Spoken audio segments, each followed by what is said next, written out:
FM, Rádio Brasil Central. Em Goiânia, 7 horas. Agora, pela Rádio Brasil Central e RBC FM 90,1, O Mundo em Sua Casa. O jornal falado de maior tradição no Centro-Oeste brasileiro. O Mundo em Sua Casa. A informação em cima do fato. Um mundo de notícias no começo do dia. O Mundo em Sua Casa tem a marca da Rádio Brasil Central e da RBC FM 90,1. Hoje é terça-feira, dia 15 de maio de 2012. Bom dia, você ouvinte. Bom dia, Gil Bonfim. Bom dia, Karine Pinheiro. Bom dia, você que ouve o Mundo em Sua Casa. O Mundo em Sua Casa. Tempo e temperatura. A previsão do tempo para hoje em Goiânia é de céu encoberto com períodos de nublado com chuva em áreas isoladas. A umidade relativa do ar varia de 95% a 60%. A temperatura máxima fica na casa dos 26 graus. Neste momento, os termômetros marcam 20 graus em Goiânia. 7:1. O Mundo em Sua Casa. Manchetes dos jornais brasileiros. O Globo, ministro do STF, suspende depoimento de Cachoeira. Folha de São Paulo, crise europeia derruba mercados. O estado de São Paulo, risco grego para o euro afeta bolsas e dólar encosta em R$2. Correio Brasiliense, reajuste de servidores vai variar de 2% a 31%. Valor econômico, novos títulos dão fôlego ao crédito habitacional. Estado de Minas, ruim com ele, pior sem ele. Paralisação da única linha do metrô tumultua o já caótico trânsito de Belo Horizonte. Jornal do Comércio, dólar passa dos R$2, mas fecha o dia em R$1,98. 0 hora de Porto Alegre, dólar colado em R$2 anima exportador e preocupa consumidor. Brasil Econômico, governo desiste de meta para PIB e agora busca sensação de 4,5%. O Popular, mobilidade, a MT libera marginal e muda trânsito. Diário da Manhã, Marconi libera R$18 milhões para escolas. 7:3. O Mundo em Sua Casa. A política em Goiás. CPI da Assembleia, que vai investigar o envolvimento de autoridades com a contravenção e dos contratos da Delta e da Gerplan, começa a trabalhar. A primeira reunião de trabalho acontece hoje às 9h30 da manhã, quando deverá ser apresentado um cronograma de atuação. Inicialmente, as reuniões vão acontecer às terças-feiras pela manhã, para não prejudicar os trabalhos de plenário, mas havendo necessidade, elas serão realizadas também às quintas-feiras. O relator da comissão, deputado Thales Barreto, do PTB, diz quais serão os primeiros atos. Os primeiros passos agora são de nós estarmos formulando um plano de trabalho. Esse plano de trabalho a gente vai precisar de um suporte, não só com a equipe aqui da casa, com os procuradores, mas também um suporte dos auditores contábeis do Tribunal de Contas do Estado, Tribunal de Contas dos municípios, onde que nós vamos fazer a data de todas as nossas reuniões, que vai ser terça e quinta. Na opinião do senhor, por onde deve começar os trabalhos? É muito cedo, nós estamos reunindo. Acho que o trabalho são 5 titulares. São 5 parlamentares e parlamentares com experiência. Por exemplo, o doutor Hélio é um homem experiente. Ele foi relator da CPI da CELG. Eu tenho certeza que o doutor Hélio vai conduzir da melhor forma esses trabalhos, até pela sua tarimba, que com certeza nós vamos dar a satisfação que a própria sociedade exige. Comenta-se de bastidores a convocação de prefeitos e ex-prefeitos cujas prefeituras mantêm contratos com a construtora Delta. O deputado Daniel Vilela, do PMDB, avalia essa possibilidade. Eu não acredito nisso, sinceramente não vi ainda por parte dos deputados da comissão nenhum entendimento nesse sentido. O que eu acho é que nós temos primeiramente é que estarmos embasados, e para isso nós precisamos receber todos os inquéritos. É preciso depois, na fase já de depoimento, iniciar pelas pessoas que tiveram envolvimento direto nessa investigação, para depois, naqueles indícios que forem surgindo, a gente fazer os convites, convocações necessárias aos agentes políticos e aos agentes públicos. Será inevitável o depoimento do empresário Carlos Cachoeira? Eu acho que sim. Agora, nós não sabemos também, nós vamos fazer juntamente com a comissão de Brasília, nós sabemos se ele não tiver disposição em falar em Brasília, provavelmente não terá. Libório Santos, Sistema Brasil Central de Rádio.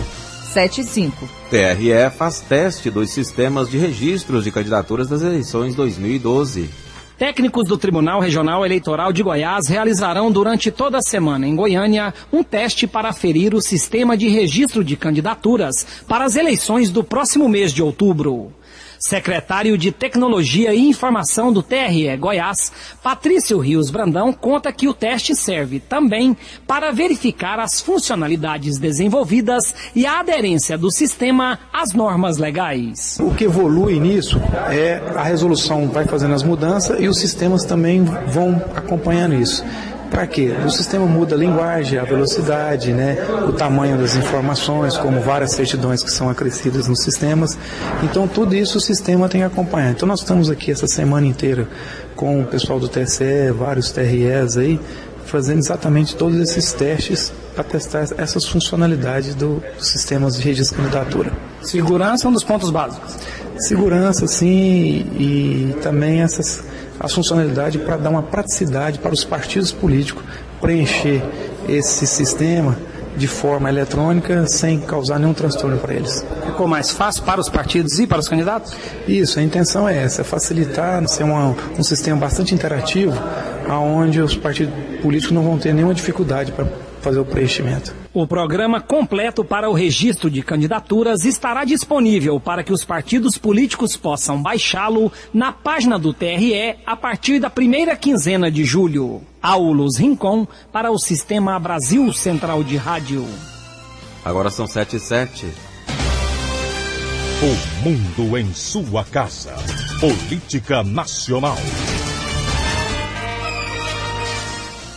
Em entrevista ao jornal espanhol El País, o ex-presidente Fernando Henrique Cardoso aproveitou para distribuir afagos à presidente Dilma Rousseff e para alfinetar o ex-presidente Lula, seu adversário político. Para a FHC, o petista governou com condições mais favoráveis que a dele e a de Dilma. Ele ainda elogiou o modo como Dilma está lidando com a corrupção. Fernando Henrique disse também que Lula, na verdade, aprofundou o que foi feito no governo dele. O ex-presidente concordou com a decisão de Dilma de organizar uma comissão da verdade. O jornal espanhol entrevistou Fernando Henrique Cardoso porque ele venceu o prêmio Cluj, concedido pela Biblioteca do Congresso dos Estados Unidos a personalidades que se destacam pela produção acadêmica na área das ciências humanas não contempladas pelo Nobel.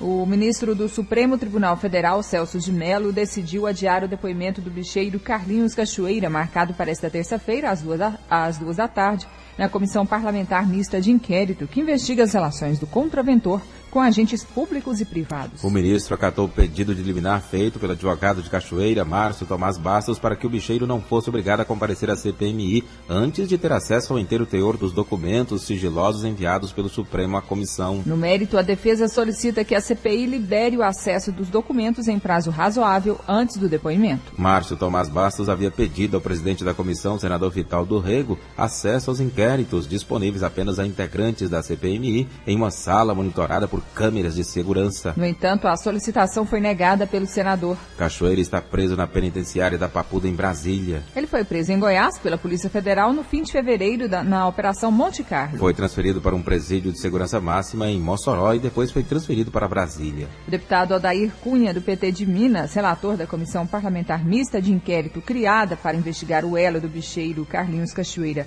com empresários e políticos, criticou a decisão do Supremo Tribunal Federal de adiar o depoimento do contraventor no Congresso. Cunha disse que respeita a decisão do Supremo.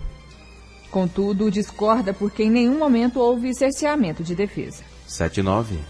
Gravações da Operação Vegas obtidas pelo blog de Gerson Camarote revelam como o senador Demóstenes Torres atuou nos bastidores para ajudar a aprovação do projeto que previa a legalização dos jogos no Brasil. Nesse caso, mais uma vez, ele coloca o mandato e o prestígio parlamentar a serviço de Carlinhos Cachoeira, preso por chefiar a exploração ilegal de jogos. Numa gravação, Demóstenes fala para Cachoeira que a melhor estratégia era tentar aprovar a matéria na Câmara, pois no Senado ele resolvia. No acerto, o ex-senador Leomar Quintanilha, do PMDB do Tocantins, seria designado relator. Nesta mesma gravação telefônica, os dois ainda tratam de negócios na Infraero. Na segunda interceptação da Polícia Federal, Demóstenes fala para Cachoeira que tentou, sem sucesso, levar o pessoal para falar com o deputado Ronaldo Caiado. O senador diz que Caiado não recebe o pessoal. E diz que pediu para o então líder do DEM liberar a bancada. Ao blog, o deputado Ronaldo Caiado confirma que conversou com Demóstenes na ocasião e que ele fazia lobby pelo projeto que liberava a legalização dos jogos no Brasil. Mas ressalta que nunca recebeu esse grupo de lobistas e muito menos o contraventor Carlinhos Cachoeira. A Comissão de Ética Pública da Presidência arquivou o procedimento que investiga denúncias contra a ministra das Relações Institucionais, Idely Salvati. Para a comissão, faltam indícios para dar continuidade ao procedimento que acusa Idely de gastar 31 milhões de reais com lanchas quando era ministra da Pesca. Adiada na Câmara Federal a votação de emenda constitucional que trata do chamado trabalho escravo. Ela propõe mudanças no artigo 243 da Constituição Federal e estabelece pena de perda de propriedade, expropriação de terras, onde for constatada a exploração de trabalho escravo, revertendo a área ao assentamento dos colonos que já trabalhavam na respectiva gleba. A votação da matéria em plenário, por falta de acordo de bancadas, foi adiado.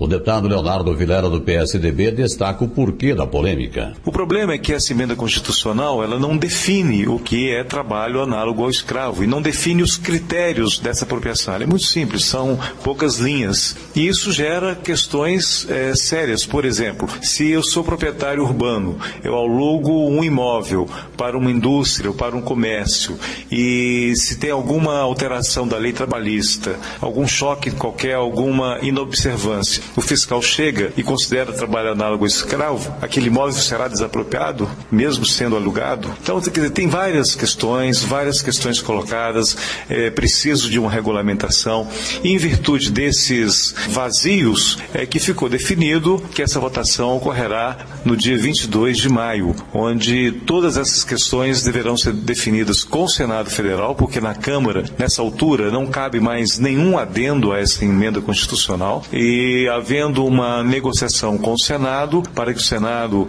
incorpore à lei a definição de caso a caso, eu não tenho dúvida que isso será votado por unanimidade, como foi votado no primeiro turno há alguns anos atrás. Libório Santos, Sistema Brasil Central de Rádio. 7:12. A Comissão de Ética da Presidência da República decidiu, por 4-2, aplicar nova censura ética ao ex-ministro da Casa Civil, Antônio Palocci. A censura, de acordo com o presidente do órgão, Sepúlveda Pertence, foi aplicada porque Palocci omitiu na sua declaração confidencial de informações que era sócio de uma empresa de consultoria. A censura ética é uma sanção que representa uma mancha no currículo da pessoa, mas não evita que a ex-autoridade volte a ocupar cargos públicos de relevância. Palocci deixou o cargo no dia 7 de junho, após reportagem do jornal Folha de São Paulo, segundo a qual ele teve o patrimônio aumentado em 20 vezes entre 2006 e 2010. Esta é a segunda censura ética que Palocci recebe. Em novembro, os conselheiros entenderam que houve desvio de ética na alocação de um imóvel em São Paulo, onde Palocci residia. E o Conselho Nacional de Justiça marcou para o próximo dia 21 de maio o julgamento de desembargadores denunciados pelo programa Fantástico da Rede Globo de televisão, que supostamente estariam envolvidos em um esquema de desvio de recursos no Tribunal de Justiça do Rio Grande do Norte. No último domingo, o programa apresentou reportagem em que uma ex-funcionária do tribunal detalha esquema de desvio dos chamados precatórios, dívidas que governos são condenados na justiça a pagar para as pessoas. A denúncia partiu da ex-funcionária e de seu marido, que teriam montado o golpe para repasse do dinheiro a magistrados do tribunal. 2 ex-presidentes do TJ do Rio Grande do Norte seriam beneficiados pelo esquema, que teria desviado quase 20 milhões de reais. Os 2 negam as acusações. Nesta segunda, a justiça determinou a quebra do sigilo dos 2. Em nota assinada também pela Corregedora Nacional de Justiça, Eliana Calmon, o presidente do Conselho e do Supremo Tribunal Federal, ministro Aires Brito, informa que o caso já vinha sendo investigado pelo CNJ. Segundo a nota, o julgamento do assunto será realizado já na próxima sessão do CNJ. Agora são 7h14. O mundo em sua casa. Se a sua empresa busca reconhecimento, anuncie em uma emissora de credibilidade. Rádio Brasil Central 1270, AM, ondas curtas e tropicais. A certeza de resultado. Qualidade com alcance em todo o território nacional. Ligue 3201-7686. Rádio Brasil Central. Comunicando com o mundo. O mundo em sua casa. Um mundo de notícias no começo do dia. Profissionais mortos em acidente com helicóptero da Polícia Civil recebem homenagem. Durante um culto ecumênico realizado na manhã desta segunda-feira no Palácio das Esmeraldas, o governador Marconi Perillo anunciou a promoção pós-morta de todos os profissionais vítimas da tragédia ocorrida na semana passada. Segundo o governador, a perda é irreparável e a homenagem é uma forma de reconhecer o trabalho destes homens que morreram no exercício da profissão. É o mínimo que o Estado pode fazer a estes abnegados profissionais do Serviço Público Goiano. Para a delegada-geral da Polícia Civil, Adriana Acorce, a homenagem é merecida e vai ajudar as famílias dos policiais mortos. Além de uma promoção no que diz respeito ao seu cargo enquanto policial, uma promoção por ato de bravura, significa também um aumento em seus rendimentos que poderá refletir aí na pensão que ficará para as viúvas e também para os filhos. Jane Tereza, desenhista criminal, irmã do perito Jorge Moreira, diz que o irmão tinha orgulho da profissão. É um reconhecimento. Isso ajuda a gente a adquirir forças e saber que ele estava lá, ele saiu dessa vida fazendo o que gostava. As causas do acidente continuam sendo investigadas e somente após a conclusão do laudo pericial do Centro de Investigação e Prevenção de Acidentes Aeronáuticos, a causa oficial poderá ser divulgada. Márcia Alves para o Sistema Brasil Central de Rádio. Secretaria de Segurança Pública investiga causas da queda do helicóptero Koala da Polícia Civil. Secretário de Segurança Pública do Estado, João Furtado, recebeu ontem um representante da fabricante do helicóptero Koala Escorpião. O objetivo do encontro foi tentar entender o que pode ter causado o acidente que matou 8 pessoas na semana passada.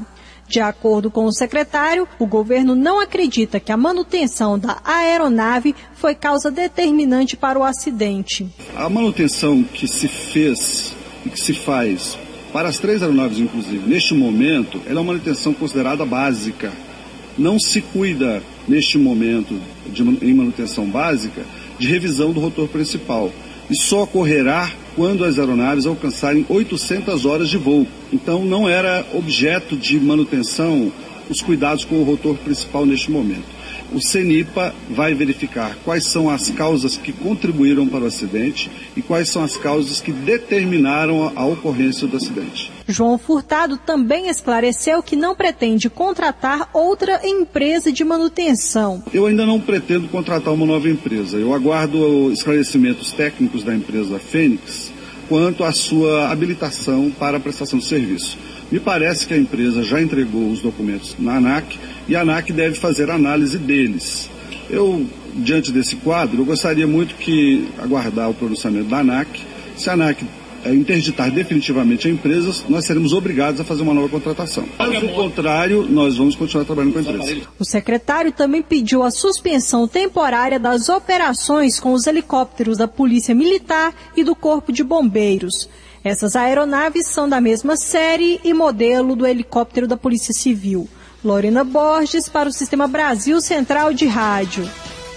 O representante do fabricante confirmou que a aeronave estava na garantia, mas ainda achou cedo para dar um parecer e só vai se pronunciar depois de concluídas as investigações. As polícias militar e civil e o Corpo de Bombeiros devem iniciar a fase de teste com as peças do helicóptero que caiu para checar se alguma delas estavam com um defeito. O delegado Ronaldo Pinto Leite, do Grupo de Repressão a Narcóticos de Iporá, novo responsável pelas investigações da chacina, começou a montar um novo inquérito para investigar o crime em que 7 pessoas foram degoladas no dia 28 de abril deste ano. De acordo com ele, todo o inquérito original se perdeu no acidente com o helicóptero após a reconstituição do crime.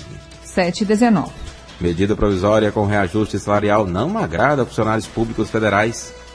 O governo federal editou a medida provisória 568 de maio de 2012 para assegurar o pagamento de acordos finalizados com os servidores federais no ano passado. O presidente do Sindicato dos Trabalhadores no Serviço Público Federal em Goiás, Ademar Rodrigues de Souza, avalia as mudanças trazidas pela MP. Ela traz alguns reajustes para algumas categorias, cria algumas gratificações, muda os valores de algumas gratificações, mas também mexe com a vida do servidor. Tem muita coisa que o governo discutiu conosco, acordou conosco, e na hora de encaminhar a medida provisória, ou o PL 2203, fez de forma diferenciada daquilo que foi discutido. O presidente do Sintesp, Ademar Rodrigues de Souza, afirma que a MP 568 não discute os pontos levantados pelos servidores federais. Nós entendemos que deve continuar no Congresso Nacional o PL 2203. Se isso ocorrer, para que sejam sanados os problemas dele, minimamente as 26 emendas que a nossa confederação fez teriam que ser acatadas. E além disso, as outras questões que o governo, novamente, assim como no ano passado, atropelou as negociações, já que ele mandou o PL com atraso. Então, de tal forma que nós estamos entendendo que foi um desrespeito novamente com a categoria. Então, todos nós fomos pegos de surpresa. A provisória, de forma nenhuma, ela discute os pontos que nós estávamos levantando contrários ao PL 2203. Entre os beneficiários do reajuste estão docentes das universidades federais, servidores que integram o Plano Geral de Cargos do Poder Executivo e o Plano de Cargos da Previdência Social, Saúde e Trabalho. Patrícia Almeida para o Sistema Brasil Central de Rádio. Agora são 7h21. Defensoria Pública de Goiás lança 2 projetos que vão chegar a alunos da rede estadual de ensino e às delegacias de flagrantes em Goiânia e Aparecida. Criada em 2005 no governo Marconi, a Defensoria Pública de Goiás garante acesso à justiça para pessoas que não têm condições de arcar com os custos de uma ação judicial e de um advogado. Pessoas com renda de até 3 salários mínimos. Um dos projetos lançados ontem, a Central de Flagrantes, levará o advogado ou defensor público para dentro das delegacias nos finais de semana. Como explica o defensor público geral de Goiás, João Paulo Brezinski. Valor inferior a 3 vezes o salário mínimo. Depois de observar desse critério, nós vamos analisar a questão de urgência. Existem muitos casos de menor potencial ofensivo que uma simples petição, um requerimento do defensor na própria delegacia pode culminar na liberação do preso. Isso resolve problemas do cidadão e do próprio Estado, que desocupa uma vaga no sistema de execução penal. Outro projeto lançado ontem foi o da Defensoria nas escolas. Ele vai chegar primeiramente nas 200 escolas estaduais de Goiânia, para alunos de ensino médio e nas unidades da UEG, através de palestras, vídeos e cartilhas com conceitos da Defensoria e direitos fundamentais. Durante o discurso, o governador Marconi Perillo, também formado em Direito, propôs melhorias para a Defensoria Pública Estadual. Parte dos recursos do convênio que nós vamos assinar agora, em breve, com o Poder Judiciário, nós teremos, durante os 3 próximos anos, 30% de recursos do Fundo Judiciário, ano a ano. Isso já acertamos com o Poder Judiciário, para melhorar os IMLs, melhorar as delegacias, construir mais presídios, mas parte desses recursos, ou do próprio Fundo da Segurança Pública, devem ser destinados à melhor estruturação da Defensoria Pública do nosso Estado. Ainda durante o discurso, Marconi Perillo defendeu o ensino do direito generalizado, com noções básicas do direito, do cidadão, legislação e dos códigos. Jânio Rodrigues para o Sistema Brasil Central de Rádio. 7h23. CREMEGO estabelece prazo de 30 dias para regularização do HDT e CAIS do setor chácara do governador em Goiânia. A dupla interdição foi aprovada após análise e vistoria nas unidades públicas que apontaram a falta de condições de funcionamento, tanto do CAIS quanto do HDT. De acordo com os relatórios, nas 2 unidades faltam materiais, medicamentos, equipamentos e até condições mínimas para o trabalho dos médicos, como luvas descartáveis. O CREMEGO utilizou como estratégia um prazo para que sejam tomadas as providências. O Conselho tomou a decisão de estabelecer um prazo de 30 dias após a notificação do responsável pela unidade para que se consume a interdição. Desta forma, estabelecendo um prazo que é um prazo suficiente para a correção das deficiências encontradas nessas unidades. Nós queremos que as unidades funcionem. O Conselho está procurando cumprir o seu papel de defesa da sociedade. O CREMEGO acredita que o prazo de 1 mês é o suficiente para as duas secretarias corrigirem os problemas. Os secretários de saúde estadual e municipal foram notificados no dia 7 e vamos aguardar. Já temos o pedido de um encontro, eu entendo que para tratar desse assunto com o secretário municipal de saúde, nós vamos agendar essa reunião e tratarmos da solução dos problemas. A Secretaria Municipal de Saúde, responsável pelo CAIS do setor Chácara do Governador, informou que não foi notificado oficialmente e só fará o pronunciamento após esta comunicação. Já a Secretaria Estadual de Saúde informou que foi feito um levantamento das providências no HDT para curto e médio prazo e que vários itens do documento já estão solucionados. A Secretaria Estadual de Saúde informou ainda que o aparelho de tomografia está sendo adquirido e está em fase final de licitação. A Secretaria aguarda a conclusão do processo de contrato para que a organização social Instituto Sócrates Guanais possa gerenciar o HDT. Yara Galvão para o Sistema Brasil Central de Rádio. 7h26. Prefeitura de Goiânia lança campanha de combate ao abuso e exploração sexual de crianças e adolescentes. A realização da campanha é da Prefeitura de Goiânia em parceria com o Fórum Goiano de Enfrentamento da Violência Sexual contra Crianças e Adolescentes. A abertura aconteceu ontem e o encerramento está programado para sexta-feira, dia 18 de maio. O secretário municipal de Assistência Social, Darcy Acorce, fala o que ele espera a partir do lançamento da campanha. Já no Brasil inteiro, essa semana, já um programa, vamos dizer, que une o Brasil inteiro, né? Para nós buscar, pelo menos, conscientizar a população. Agora, é evidente que não é um trabalho fácil, mas o que a gente vem conseguindo é um maior número de denúncias. Cada mês, cada ano, os números de denúncia aumentam, e isso significa o que para nós? Que tem aumentado os casos? Não necessariamente. Pode ter acontecido que as pessoas se conscientizem e denunciem esse tipo de crime. Não é fácil porque é muito relacionado com a família. É pai, é padrasto, é tio, é avô, amigos da própria família. Então, muitas vezes, ou a mãe é conivente, ou a mãe não tem coragem de chegar e denunciar, como acontece muitas vezes. Agora, também ela pode apanhar e ela tem dificuldade de fazer a denúncia, exatamente porque ela depende dessa pessoa que é o criminoso, né? Então ela às vezes deixa de denunciar porque ela depende dessa pessoa. Álvaro Maia para o Sistema Brasil Central de Rádio. 7h28. Jovens goianos são flagrados em atos de vandalismo na BR-060. Depois de consumirem 3 caixas de cervejas, 2 garrafas de vodkas e uma de cachaça, 4 jovens, sendo uma menor de 17 anos, resolveram tirar a roupa e dançar no meio da pista da BR-060, no quilômetro 371, próximo ao município de Rio Verde. Os agentes da Polícia Rodoviária Federal chegaram até o local após denúncias feitas pelo telefone 191. O inspetor Jander Costa, da PRF, explica o que acontece com eles agora.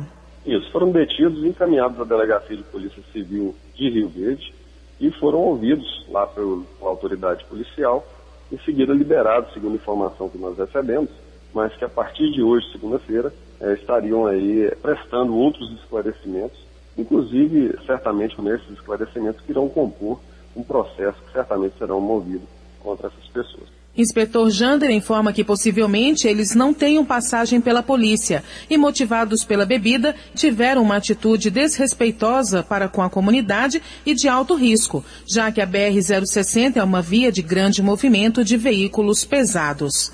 Débora Orcida para o Sistema Brasil Central de Rádio.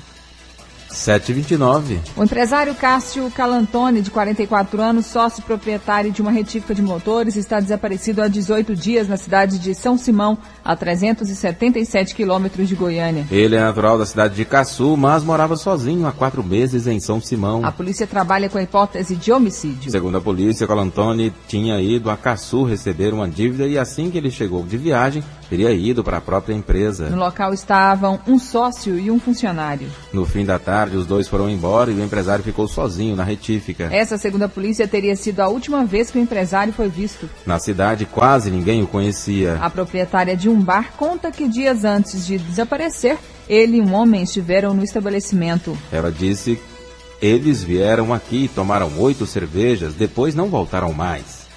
7h30. Delegados goianos retomam a greve. Delegados do estado de Goiás decidiram entrar em greve ontem pela manhã. De acordo com o presidente do Sindicato dos Delegados de Polícia de Goiás, Wilson Luiz Vieira, a categoria não recebe nenhum tipo de reposição salarial há 8 anos e já vem tentando fazer um acordo com o governo há bastante tempo. Os delegados de polícia fizeram uma negociação com o governo do estado de Goiás. E o governo, ao transformar essa negociação em uma minuta de lei, o projeto da minuta, excluiu o ponto que era considerado pela categoria como essencial. Então nós entendemos que houve um desrespeito, houve uma quebra de confiança e nós não vimos outra forma de agir senão a paralisação. O delegado Wilson Vieira também explicou como será o funcionamento das delegacias durante a greve. As delegacias de polícia permanecerão abertas porque estão de greve apenas delegados de polícia, mas não haverá atividade nelas, porque quem determina o trabalho, o registro do boletim de ocorrência, a investigação e as demais providências são os delegados de polícia, que vão se limitar à atividade em uma central de flagrante por regional. Em Goiânia, a central de flagrante será a do 1º Distrito Policial. Em Aparecida, será no 4º Distrito Policial. E nas demais regiões do estado, nas sedes das regionais. O secretário de Segurança Pública do Estado, João Furtado, apontou que as negociações com a categoria estão avançadas. Nós já tivemos troca de propostas. Eu acabo de receber do governador a sinalização para continuar negociando. Nós estamos conduzindo com muita responsabilidade essas propostas. A cada discussão que se faz, nós fazemos a simulação de impacto financeiro e impacto nas contas do Estado. O acordo que fizermos será um acordo que preservará, sem dúvida nenhuma, o ajuste fiscal e a possibilidade de pagamento do Tesouro. O movimento grevista estava suspenso desde a semana passada em respeito aos colegas que morreram na queda do helicóptero da Polícia Civil. Agora a categoria retomou os atos e decidiu pela greve. Lorena Borges para o Sistema Brasil Central de Rádio. 7h32. Liberado o trânsito na Marginal Botafogo. Após 9 meses de interdição parcial nos 2 sentidos entre as avenidas Anhanguera e Independência, o trânsito na Marginal foi liberado nesta segunda-feira. A remoção de entulhos foi feita pela Agência Municipal de Obras durante o final de semana e a retirada das manilhas e alças de acesso só foram retiradas depois que a AMT concluiu o trabalho de reprogramação da sinalização semafórica nas imediações. O presidente da Agência Municipal de Trânsito, Transportes e Mobilidade, Senivaldo Silva Ramos, alerta para possíveis congestionamentos nos próximos dias e orienta os motoristas que evitem uma passagem desnecessária pelo local. Já tem um fluxo intenso e aí quando abre, a intenção das pessoas é criar uma sensação de uma maior facilidade e com isso tende a aumentar mais ainda o fluxo. Por isso nós pedimos aos condutores, quem puder evitar não passar por esse local, que evite no máximo. A reabertura vai facilitar o tráfego de veículos na região durante a 67ª Exposição Agropecuária de Goiás e deve continuar mesmo depois do encerramento da Festa da Pecuária. Porém, uma nova interdição está prevista para a conclusão das obras da plataforma sobre a Avenida Araguaia, mas a AMT garante que será por poucos dias. Então, uma alteração para fazer na plataforma que aí deveria interditar novamente, mas é coisa rápida e como a plataforma ainda não está em condições de fazer essas alterações, nós vamos aguardar, mas definitivamente o trânsito será liberado aqui nesse trecho. Segundo o presidente da AMOB, Ubirajara Abud, as obras de reforma do Parque Mutirama sobre a Avenida Araguaia devem ser concluídas até setembro. Márcia Alves para o Sistema Brasil Central de Rádio. Agora são 7h34. Medicamento que promete prevenção à AIDS pode representar risco à saúde pública.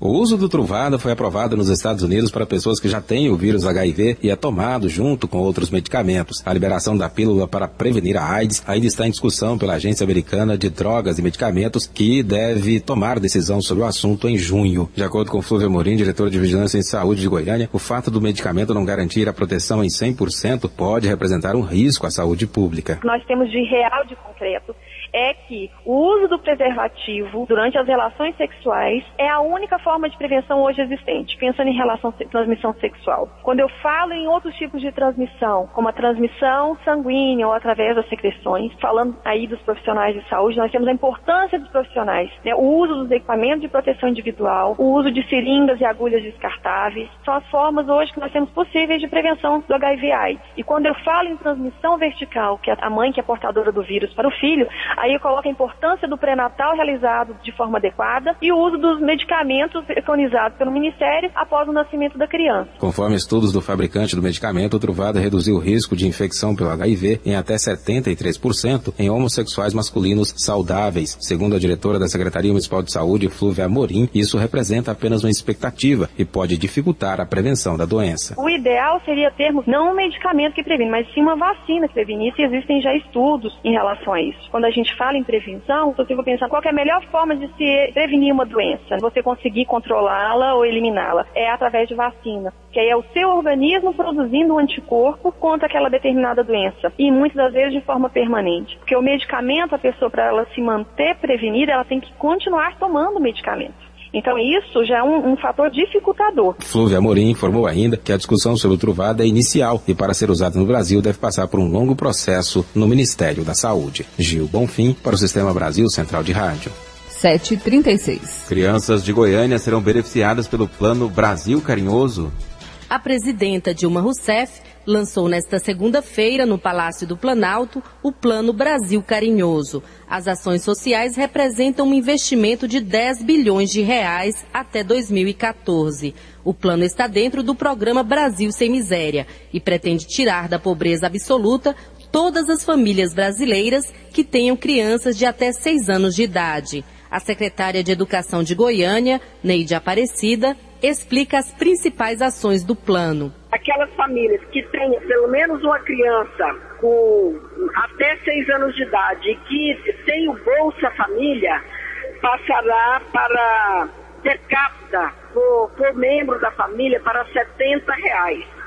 E para cada membro da família, R$70 se tem pelo menos uma criança com até 6 anos de idade.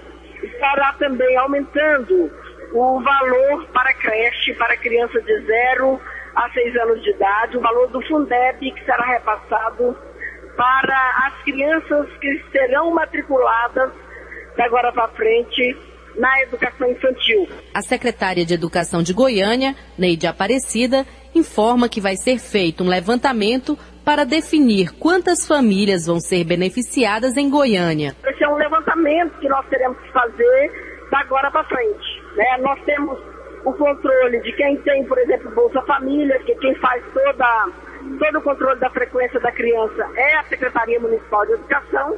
Então nós vamos agora levantar tudo isso para a gente saber quantas crianças serão beneficiadas. De acordo com a secretária Neide Aparecida, outro avanço é o investimento na educação infantil. Esse programa vai nos ajudar não só na construção, mas também no custeio dos CMEIs, dos Centros Municipais de Educação Infantil da nossa capital. 4 dos CMEIs que nós inscrevemos aqui já estão sendo liberados para abrir a licitação. O programa Brasil Carinhoso também prevê medidas relacionadas à saúde das crianças. O governo anunciou a distribuição gratuita de vitamina A durante as campanhas nacionais de vacinação, além da distribuição de suplemento de ferro em unidades básicas de saúde para combater a anemia. Patrícia Almeida para o Sistema Brasil Central de Rádio. 7h39. A MT realiza mudanças no sentido das ruas próximas à pecuária. Como já é tradição durante a festa, a Agência Municipal de Trânsito muda o sentido de algumas ruas no entorno do Parque de Exposição. O diretor de Fiscalização de Trânsito da AMT, Vicente José de Mendonça, fala sobre as principais mudanças que vão vigorar até o dia 3 de junho. Para esse ano, temos a proibição do estacionamento em toda a circunferência do parque. A Avenida Fuad Hassel vai ficar sentido único. A Avenida 1 também vai ficar sentido único. Na Quinta Avenida, teremos a proibição de estacionamento e parada na porta do parque. E a alteração referente aos outros anos será o cancelamento da conversão à esquerda na Avenida Independência para acesso à Quinta Avenida. A Rua 250, que fica entre o Parque de Exposições e a Feira da Marreta, está interditada e vai ser utilizada como estacionamento. Apesar desta opção, a AMT sabe que o espaço é insuficiente para a quantidade de carros e alerta para estacionamentos irregulares. Não existe nenhuma autorização para que o cidadão estacione o veículo na calçada, no canteiro central, de forma irregular, e ainda cobre do condutor um valor para que ele deixe seu carro estacionado. Então, nesses casos, a gente recomenda que a pessoa entre em contato com a Polícia Militar e faça uma denúncia de tentativa de extorsão. Pode ser que o cidadão, além de pagar aquela pessoa para cuidar do seu veículo, quando ele voltar, o veículo ainda vai estar autuado. Atenção, então, você que for visitar a exposição. A Avenida Fuad Hassel e a Avenida 1 estão agora com sentido único e a conversão à esquerda na Avenida Independência com a Quinta Avenida está proibida. Riva Cram para o Sistema Brasil Central de Rádio. 7h41.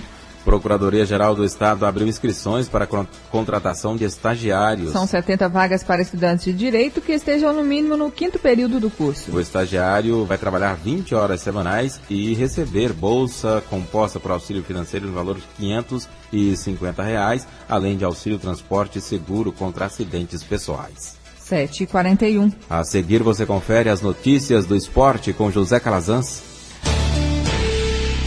O mundo em sua casa. O jornal falado de maior tradição no Centro-Oeste brasileiro.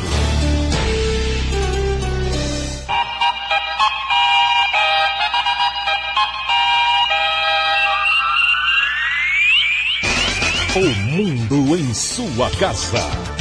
Esporte.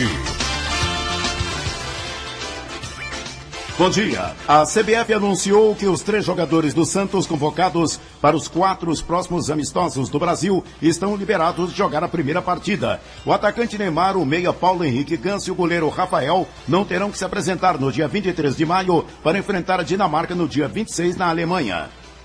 7h41. Mesmo perdendo o título do Campeonato Goiano, o Atlético mantém o técnico vice-campeão. A imprensa mineira confirmou que Adilson Batista continua no Atlético para a disputa do Campeonato Brasileiro. Segundo repórteres de Minas Gerais, o técnico do Atlético disse não ao Cruzeiro. Preferiu continuar no Atlético justamente por admitir um curto período no Atlético. E seria injusto deixar o Dragão neste momento. O Atlético estreia justamente contra o Cruzeiro no Campeonato Brasileiro. Domingo, em Uberlândia, no Parque do Sabiá.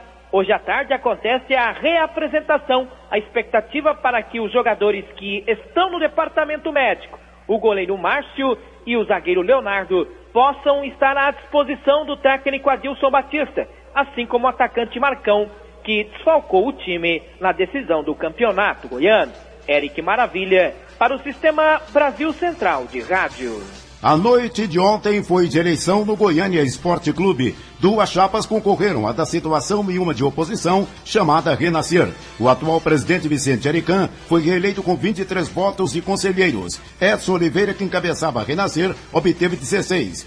Teve manifestação de torcedores no local da votação pedindo esclarecimentos da atual situação do Goiânia. O ex-desembargador Homero Sabino de Freitas, que integrou a chapa de oposição, disse estar insatisfeito e que seu grupo vai recorrer à justiça para tentar reverter o resultado da eleição, acusando irregularidades. 7h43. Vila Nova se reforça com o jogador argentino. A diretoria colorada apresentou ontem à tarde no Anésio Brasileiro Alvarenga o volante Franco, de 28 anos de idade, jogador argentino, nunca atuou no país e está desde fevereiro sem jogar. Segundo os dirigentes colorados, isso não é uma preocupação para o Vila Nova, que vai lutar a partir do dia 27 na Série C do Campeonato Brasileiro para voltar à segunda divisão do Campeonato Nacional. Lateral esquerdo Anderson, de 29 anos de idade, que ficou 12 anos jogando no futebol italiano, deve ser apresentado ainda hoje pelos dirigentes colorados. Anderson, que além de lateral esquerdo, atua também como zagueiro. Paulo Massad para o Sistema Brasil Central de Rádio. A CBF comunicou ao Vila Nova a alteração da data de um de seus jogos pelo Campeonato Brasileiro da Série C. A partida da 8ª rodada, marcada anteriormente para o dia 15 de julho contra o Macaé, foi antecipada para o dia 14, sábado.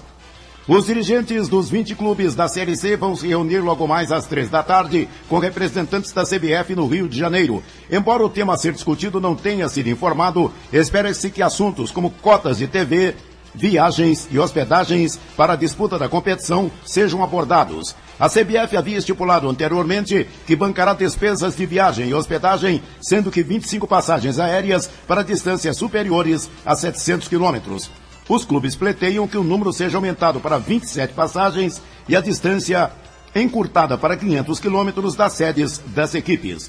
Outros clubes ainda poderão reivindicar uma cota por equipe de R$250 mil mensais pela transmissão dos jogos da Série C, que começa no próximo dia 26. 7h45. No Goiás, as atenções voltam para a Copa do Brasil e Campeonato Brasileiro da Série B. A comemoração pela conquista do título estadual, domingo contra o Atlético, ficou para os torcedores. Ontem à tarde, o elenco do Goiás já se reapresentou, iniciando a preparação para o jogo de amanhã contra o São Paulo, às 9h50 no Morumbi, abrindo a fase quartas de final da competição. A grande preocupação do departamento médico e do técnico Anderson Moreira em relação ao zagueiro Valmir Lucas e também o atacante Felipe Amorim. Os jogadores não estiveram ontem na reapresentação hidroginástica na Academia Aquaesporte e podem ser vetados daqui a pouco pelo departamento médico. O caso do Felipe Amorim é o que mais preocupa. O jogador, inclusive, deve ficar fora da estreia na Série B, sábado, perto de Natal, capital do Rio Grande do Norte, diante do América, na cidade de Goianinha. Caso o Valmir Lucas venha a ser vetado, Hernando deve ser o substituto. Para o lugar do volante Thiago Mendes, com o terceiro amarelo, Marcos Paulo deve ser o escolhido. E Thiago Humberto continua no lugar de Felipe Amorim. Vinícius Silva para o Sistema Brasil Central de Rádio. A segunda comissão disciplinar do Superior Tribunal de Justiça Desportiva julga o Goiás, hoje, a partir das 18 horas. O atual campeão goiano pode ser punido por causa do laser utilizado contra os jogadores do Atlético Mineiro no dia 25 de abril pela Copa do Brasil, no Serra Dourada. O árbitro Cláudio Francisco Lima e Silva relatou o fato na súmula do jogo e a pena prevista vai de multa, perda de mando ou interdição do estádio. Às 7h46 do Esporte é o que há. Obrigado, José Calazans. O mundo em sua casa. Um mundo de notícias no começo do dia. Simpósio Internacional discute em Goiânia o tráfico de pessoas. Autoridades brasileiras e até de outros países discutem desde ontem em Goiânia medidas de prevenção e enfrentamento ao tráfico de pessoas. Apesar de não dispor de números oficiais, o governo de Goiás sabe que hoje muitas mulheres ainda são aliciadas para se prostituir em outros países. Relata a secretária de Políticas para as Mulheres e Promoção da Igualdade Racial, Gláucia Teodoro. Uma realidade grave, principalmente no que tange ao tráfico de mulheres. Nesse sentido, o governo do estado de Goiás assumiu a coordenação do Núcleo de Enfrentamento ao Tráfico de Pessoas para implementar políticas, principalmente de prevenção e acolhimento das vítimas do tráfico. Esse tráfico, ele não se restringe só às mulheres. Agora, Goiás é expressivo na questão das mulheres, principalmente para a Europa, e também de trabalhadores em geral.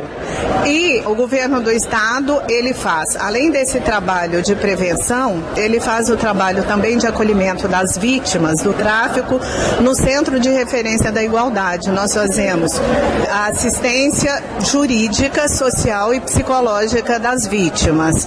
E agora nós assumimos também a Defensoria Pública para dentro do Centro de Referência. Então essas pessoas vítimas de violência estarão assistidas juridicamente especificamente no que tange ao processo contencioso. Conselheiro do Conselho Nacional de Justiça, Ney Freitas, fala sobre o problema, que, segundo ele, só será resolvido a partir de eventos como o que acontece na capital. O tráfico acontece frequentemente, nós não estamos conseguindo reprimir isso. Eu preciso várias frentes. Esta aqui, que é uma organização de um evento para discutir, estabelecer as linhas gerais, mas é preciso, por exemplo, uma alteração na legislação. É preciso reprimir com mais eficiência a questão do tráfico. Então, daqui também nós sairemos com propostas para que o legislativo altere a lei e torne mais efetiva a repressão, recomendação como que os tribunais estaduais devem se comportar. Aberto ao público, o simpósio internacional prossegue durante todo o dia de hoje na sede da Associação dos Magistrados de Goiás, na Rua 72, esquina com a BR-153, no Jardim Goiás. Aulus Rincon, para o Sistema Brasil Central de Rádio. 7h50. A Ouvidoria Geral de Goiás realiza projeto piloto que atende às determinações da Lei de Acesso à Informação. Como exemplo, somente no mês passado, a Ouvidoria Geral do Governo de Goiás recebeu 327 demandas da população. Foram mais de 2.000 neste ano, a respeito de críticas, sugestões, denúncias. Pelo telefone gratuito 0800 62 15 23, no e-mail ouvidoria@cge.go.gov.br ou pelo site www.cge.go.gov.br/ouvidoria, onde há o formulário a ser preenchido pelo interessado. A novidade agora, e que começa pelo VaptVupt do Palácio Pedro Ludovico Teixeira, é que o cidadão procura no guichê multifuncional o atendimento para a Ouvidoria Geral. A iniciativa faz parte da adequação do Estado à Lei de Acesso à Informação. Ela entrará em vigor no próximo dia 16, afirma o superintendente da Ouvidoria Geral, Gustavo Franco Martins Monteiro. Com relação às denúncias, com relação às outras manifestações, todas elas exigem um regramento próprio, que são os casos de sindicância, são os casos de PAD, que às vezes requer um período maior. Porém, ele obterá do poder público uma resposta no menor tempo possível. Nesta terça-feira, às 9 horas da manhã, acontecerá uma reunião com a participação de representantes de todos os órgãos da administração estadual, que serão interlocutores do novo sistema de gestão da Ouvidoria Geral. A reunião está marcada para o 9º andar do Palácio Pedro Ludovico Teixeira. Jânio Rodrigues para o Sistema Brasil Central de Rádio. 7h52. A abertura oficial da pecuária será nesta sexta-feira. Em dias normais, o ingresso vai custar R$ 20 e em dias de show, esse valor sobe para R$ 30. A festa já começou desde o dia 11 para expositores e a abertura oficial vai ser realizada na próxima sexta-feira, dia 18, e vai até 3 de junho. Carlos Augusto Guedes, que é diretor financeiro da SGPA, explica o que motivou o prolongamento da festa. Nós resolvemos estender porque justamente foi sexta passada encerrou essa exposição a Exposebu em Uberaba. E realmente a maioria dos produtores que estão lá se condicionam a vir para Goiás também, né? Então, para não ficar essa vacância dessa semana vazia, os animais diretamente de Uberaba já veio direto para a exposição de Goiânia. E também a gente atendendo aos produtores que tinha aquela reclamação contra o leilão em dia de show. Então essa semana, como é uma semana bem tranquila, nós vamos realizar essa exposição do dia que começou dia 11 até o dia 18, agora mais técnica. A expectativa da Sociedade Goiana de Pecuária e Agricultura é que a movimentação financeira durante todo o evento chegue a R$ 70 milhões. Uma novidade neste ano é a intensificação do trabalho de limpeza, com um caminhão-pipa para a lavagem das ruas.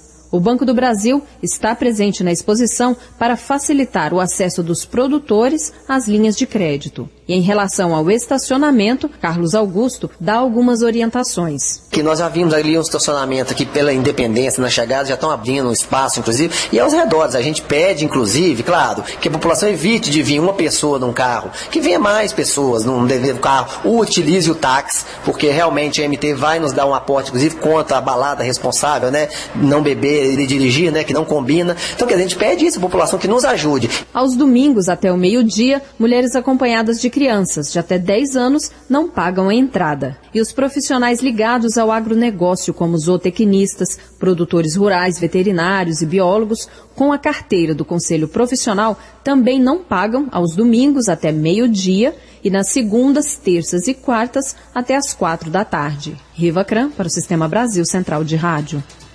7h54. Capacitação sobre plano de negócios leva empresários para a sala de aula.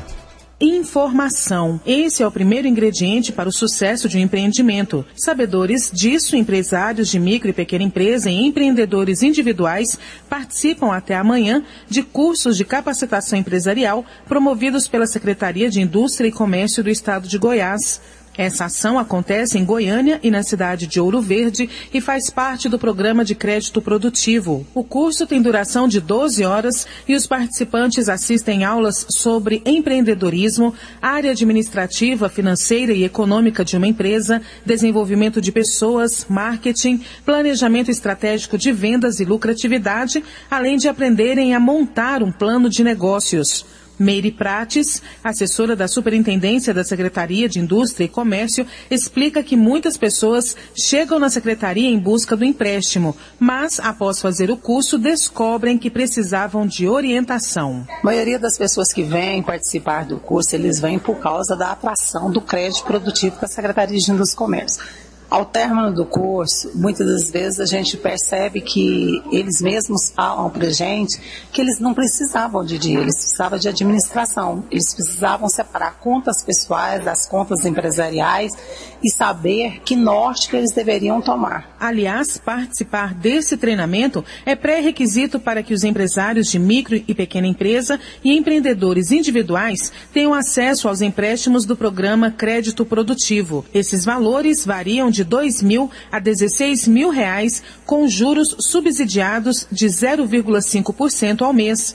Meire ressalta que esse empréstimo deve ser feito com responsabilidade para dar um incentivo no empreendimento. É o principal pré-requisito, não só por causa do dinheiro, não só por causa do recurso, mas para que você faça um plano de negócio. Já saia daqui apto a colocar a sua empresa no mercado ou dar um grau maior de responsabilidade na sua empresa. Só em 2011, mais de 3.300 pessoas participaram dos cursos e palestras. Dessas, 454 tomaram empréstimos, que somaram um total de R$ 5.730.399. Nos primeiros 4 meses de 2012, já foram capacitados mais de 1.900 pessoas. 117 fizeram empréstimos, que totalizaram R$ 1.500.881. Para saber como participar dos cursos da Secretaria de Indústria e Comércio do Estado de Goiás, é só ligar para 3201-5528. Débora Orcida para o Sistema Brasil Central de Rádio.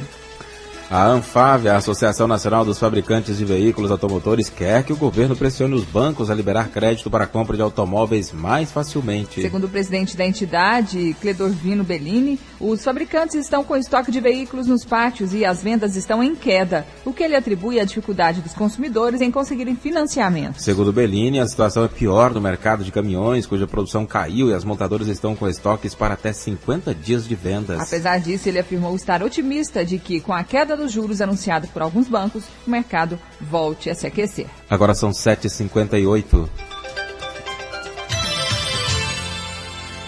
A dona de casa Luana Vieira Lins de Uberlândia deu à luz o bebê Atos Mariano Ferreira Lins de 5,2 kg e com 56 centímetros. Depois de 1 hora de cirurgia cesariana, os médicos ficaram assustados com o tamanho da criança e revelaram que ele deve ser observado para evitar problemas de saúde futuros. Segundo Luana, ela teve uma gravidez normal, sentia muito incômodo por causa do aumento de peso, mas nada fora dos padrões. A mãe tem outros 2 filhos e comentou ainda que eles nasceram com tamanhos e pesos considerados normais. Ela já recebeu alta e se recupera da cirurgia em casa. O bebê está internado em observação e deve receber alta nos próximos dias.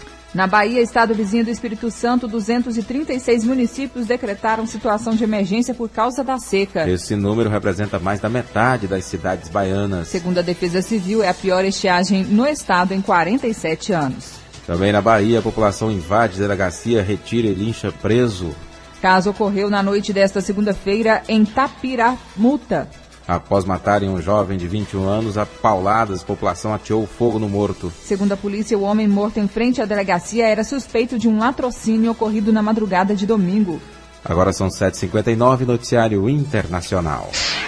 Tomou posse hoje pela manhã na presidência da França, François Hollande, o primeiro presidente socialista do país em 17 anos, numa cerimônia realizada às pressas, antes de ele embarcar para Berlim a fim de contestar o foco do governo alemão de Angela Merkel em políticas de austeridade para a União Europeia. Pelo menos 30 pessoas, entre elas 23 soldados, morreram em confrontos na cidade de Rastan, no centro da Síria. Segundo o Observatório Sírio dos Direitos Humanos, este pode ter sido o maior ataque contra forças do regime de Bashar al-Assad. Fracassada mais uma tentativa de acordo político na Grécia. Desde as eleições realizadas há 9 dias, os partidos gregos tentam formar, sem sucesso, o novo governo do país. O impasse pode obrigar o presidente Carolus Papoulias a convocar uma nova eleição. Em Goiânia, 8 horas e termina mais uma edição do Mundo em Sua Casa, que teve a apresentação de Karine Pinheiro e Gil Bonfim. Redação e edição Adam Mendes, Antônio Correia e Wendel Franco. Direção de estúdio Luzeni Gomes. Chefes de reportagens Ione Chagas e Almir Costa. Operação de áudio Otair José. Central técnica Frederico Pita e Thaís Oliveira. Gerência do sistema de rádio Suede Barbosa. Direção de tele rádio difusão Abadia Lima. O Mundo em Sua Casa volta amanhã às 7 da manhã. Obrigado pela sua atenção e até lá. Bom dia, Karine. Bom dia, até amanhã. Este foi, pela Rádio Brasil Central e RBC FM 90,1, O Mundo em Sua Casa. O jornal falado de maior tradição no Centro-Oeste brasileiro. O Mundo em Sua Casa. A informação em cima do fato.